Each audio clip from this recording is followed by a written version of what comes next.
Good morning. It's 10 o'clock. I'm Nancy Sun, and it's time for Easy News on ICRT.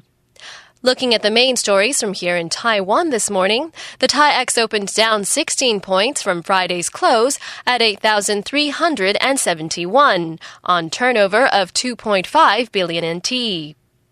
Health officials in Pingdong County have ordered Dingxing Oil and Fat to recall 21 of its edible oil-based products that use adulterated ingredients. According to health officials, all of the products were ordered recalled, contained adulterated oil supplied by Changchi Foodstuffs Factory, the company at the center of the ongoing edible oil scandal. Dingxing faces fines of between 30,000 and 3 million NT because it failed to provide a list of all possibly adulterated products by the October 28th deadline. Meanwhile, Weichuan Foods yesterday apologized for using adulterated ingredients in 21 of its edible oil products. The Ministry of Justice's Prosecutors Evaluation Committee yesterday opened its investigation into allegations of wiretapping by the Special Investigation Division. The case is related to influence peddling allegations against Legislative Speaker Wang Jingping and DPP caucus whip Ke Jianming. The committee questioned several suspects yesterday, including prosecutors and investigators. Committee members say they will consider whether to call more people in for questioning after interrogating Prosecutor General Huang Ximing. That interview is set to take place sometime this week at the earliest. The high-speed rail network is blaming unexpectedly high moisture and salinity in the air for Saturday's power outage that led to widespread disruptions. The network says the salty air and high humidity in Yunlin's transformer station damaged the insulators, and sudden electric discharges interrupted power supplies. Saturday's power outage affected some 32,000 passengers. Police in Taipei have charged 4 men suspected of involvement in an attack on pop singer Jam Xiao last week. They have been charged with intimidation and public insult.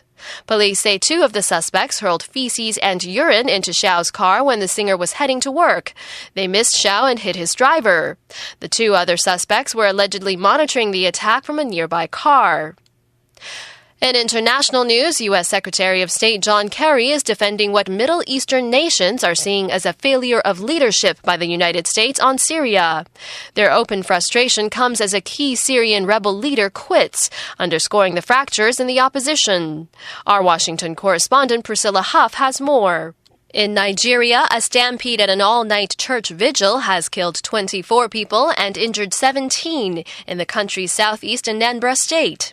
The stampede occurred before dawn Saturday at an All Saints' Day open-air vigil. Officials say more than 100,000 people had gathered for the very popular healing sessions by a local priest. Reports say the stampede was caused by shouts of fire. Others say a politician's bodyguards charged into the crowd, causing groups of people to panic.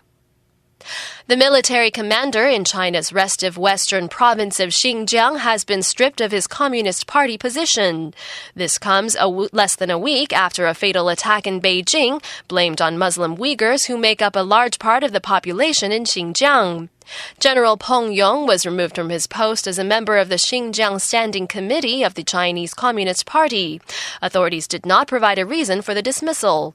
5 people, including 2 tourists, died when a car crashed into a crowd in Tiananmen Square last Monday. China said the crash was planned by Islamist separatists. And now looking at the weather across Taiwan, according to the Central Weather Bureau, we can expect mostly cloudy skies and occasional rain in the north, with a high of 25 in Taipei, and partly cloudy skies in the center and south, with a high of 29 in Taichung and a high of 28 in the Kaohsiung area. Current temperatures now, Taipei 23, Taichung 25, and Kaohsiung 27.